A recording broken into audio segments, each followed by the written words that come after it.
découvrez l'histoire extraordinaire d'Abraham, appelé le père des croyants. Dans la Bible, son parcours est celui d'un homme ordinaire choisi par Dieu pour accomplir un destin extraordinaire. Quitter sa terre, marcher par la foi, recevoir une promesse et devenir l'ancêtre d'un peuple qui changera l'histoire de l'humanité. Dans cette vidéo, nous plongeons dans l'appel d'Abraham et son départ vers l'inconnu, les promesses de Dieu et leur accomplissement, les épreuves de la foi, de l'attente d'un fils à l'épreuve du sacrifice, l'héritage spirituel d'Abraham pour les croyants d'aujourd'hui. L'histoire d'Abraham nous rappelle que la foi et l'obéissance ouvrent la porte aux promesses de Dieu. Son exemple continue d'inspirer des millions de personnes à travers le monde. Restez jusqu'à la fin pour comprendre pourquoi Abraham est encore appelé « ami de Dieu » et comment son parcours peut transformer votre vie aujourd'hui. Abonnez-vous pour plus d'histoires bibliques inspirantes, aimez et partagez pour encourager d'autres à découvrir ce message. Dites-nous en commentaire, que vous inspire la foi d'Abraham? Chapitre 1. Qui était Abraham? Térak était un homme qui vivait dans le pays dur sur les bords de l'Euphrate, aujourd'hui l'Irak. Il avait 3 fils, le plus âgé étant Abram.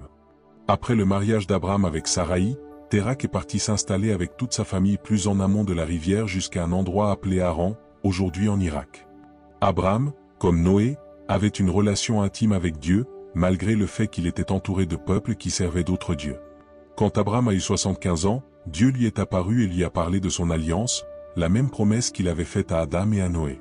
Il a donné à Abram et un commandement, quitte ta famille et ton pays et va vers le pays que je te montrerai.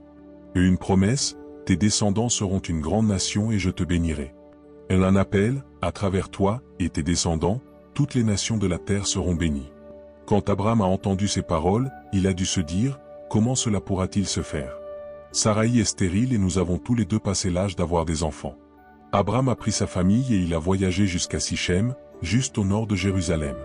Là, le Seigneur lui est encore apparu et lui a dit, c'est à ta descendance que je donnerai ce pays. Chapitre 2. Attendre la promesse. Abram a marché avec cette promesse, mais en vieillissant, étant toujours sans progéniture, il a trouvé difficile de continuer à croire à la promesse de Dieu. Alors la parole de Dieu lui a été révélée en ces termes, « Abram, n'aie pas peur. Je suis ton bouclier et ta récompense sera très grande. » Puis Dieu a montré à Abram le ciel nocturne, « Compte les étoiles, telle sera ta postérité. Tu auras un fils issu de ta propre chair. » Ces mots ont encouragé Abram et il les a crus consciemment, il est écrit que cette foi lui a été imputée à justice. Alors Abram a continué d'attendre, mais rien ne s'est passé. Environ 11 ans après la première promesse, il n'avait toujours pas de fils. Désespéré, Abram et Saraï ont mis au point un plan pour produire un héritier par la servante égyptienne de Saraï, Agar. Ils ont mis leur plan en action et Ismaël est né. Ils avaient l'impression d'être à nouveau sur la voie de la promesse de Dieu. Mais qu'en pensait Dieu? Chapitre 3. La promesse tient toujours. 12 ans après la naissance d'Ismaël, le Seigneur apparaît à Abram qui a maintenant 100 ans, et Saraï 90 ans, Eux réaffirment les promesses et l'alliance. Eux donnent à Abram un nouveau nom, Abraham, père des nations, et Saraï devient Sarah. Eux déclarent qu'Ismaël n'est pas le fils promis. Il annonce que d'ici un an Sarah aura donné naissance à un fils, Isaac, par qui l'alliance sera établie. Comment Abraham et Sarah ont-ils réagi à cela? Ils ont ri, ils avaient l'impression que c'était une blague. Ils ont persisté à demander, Ismaël ne peut-il pas être le fils de la promesse? Chapitre 4. Isaac et Ismaël. Dans les temps prédits Isaac est né, mais son arrivée a créé des tensions dans les tentes d'Abraham entre Agar et Sarah. Ismaël maltraitait aussi son petit frère et se moquait de lui. Le Seigneur a alors autorisé Abraham à renvoyer Agar et Ismaël. Quoi qu'il en soit, Ismaël était toujours le premier fils, il semblait vraiment injuste qu'il ne bénéficie pas de ses droits d'aînesse. Abraham, Sarah, Agar et Ismaël vivent une situation de grande tension. Mais le Seigneur répond avec compassion et sauve Agar et Ismaël en leur donnant de l'eau alors qu'ils meurent de soif. En ces temps de délivrance, le Seigneur dit à Agar qu'il a entendu son cri, et qu'il a des plans pour bénir Ismaël et faire de lui une grande nation. Le nom Ismaël signifie Dieu entendra, et en effet, le Seigneur a entendu les cris d'Agar et d'Ismaël alors qu'ils mouraient de soif. Peut-il nous entendre quand nous crions à lui aujourd'hui? Pourquoi Dieu œuvre-t-il de façon apparemment si compliquée pour accomplir sa promesse? Par Abraham, il veut nous montrer ce qui se passe à un niveau bien plus profond. Il nous indique de façon prophétique les événements à venir.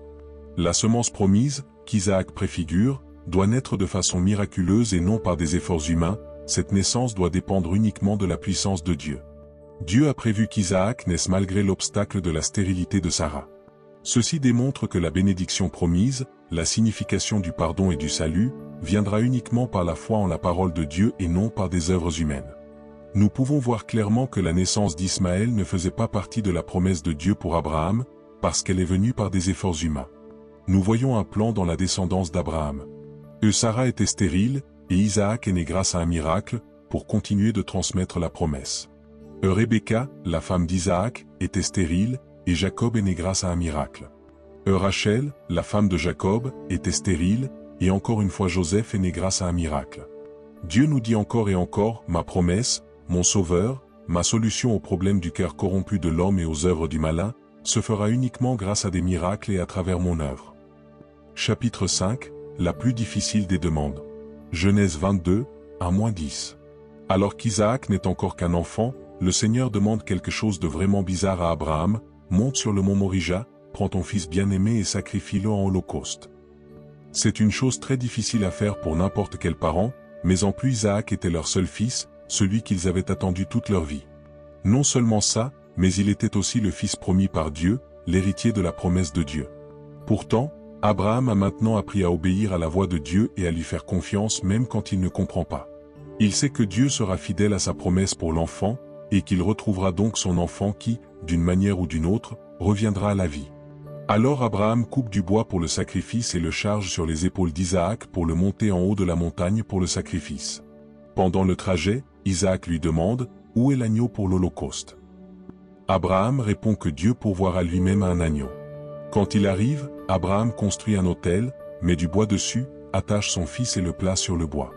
Isaac est soumis à son père tout comme Abraham est obéissant à Dieu. Abraham lève ensuite son couteau. À ce moment précis, l'ange du Seigneur intervient et lui demande d'arrêter en disant, « Maintenant je sais que tu crains Dieu, parce que tu n'as pas épargné ton propre fils. » C'est alors qu'Abraham remarque un bélier qui a les cornes coincées dans les buissons. Il prend ce bélier et le substitue à Isaac sur l'autel. La signification de cet événement. Abraham a marché dans l'obéissance tout au long de ce processus, même si on peut imaginer le combat intérieur qu'il a dû vivre. Il avait confiance en Dieu et il croyait que le Seigneur qui lui avait donné son fils par miracle, le ressusciterait aussi des morts. Isaac, le fils unique et le fils de la promesse, s'est soumis à la volonté de son père bien-aimé. Il a même porté sur son dos l'outil de sa propre mort jusqu'en haut de la montagne et il a échappé à la mort. Abraham a appelé cette montagne le Seigneur a pourvu. L'Holocauste est le sacrifice qui implique un abandon total à Dieu, qui permet de couvrir le péché de l'humanité. Le Seigneur pourvoit un bélier pour ce sacrifice, qui se substitue à l'homme. Aucun homme, imparfait, dans son imperfection ne peut racheter le péché d'un autre homme. Cet événement a eu lieu à Morija, connu aujourd'hui sous le nom de Jérusalem. Chaque épisode de cet incident annonce un événement futur dans lequel le Seigneur pourvoira un agneau, son fils précieux, pour payer une fois pour toutes pour les péchés de l'humanité. Cette alliance avec Abraham se transmet à nous aujourd'hui et nous sommes invités à faire partie de la famille de Dieu, pour bénéficier de cette bénédiction et être nous-mêmes une bénédiction pour d'autres. Tout cela est possible grâce à la semence promise à la femme, l'agneau qui a été offert un jour sur cette montagne comme sacrifice pour nos péchés, par la mort et la résurrection, prenant sur lui le jugement de Dieu et accordant aux humains une relation éternelle avec le Seigneur. Chapitre 6, Lia. Isaac était le père de Jacob, qui a eu 12 fils, lesquels sont devenus 12 tribus.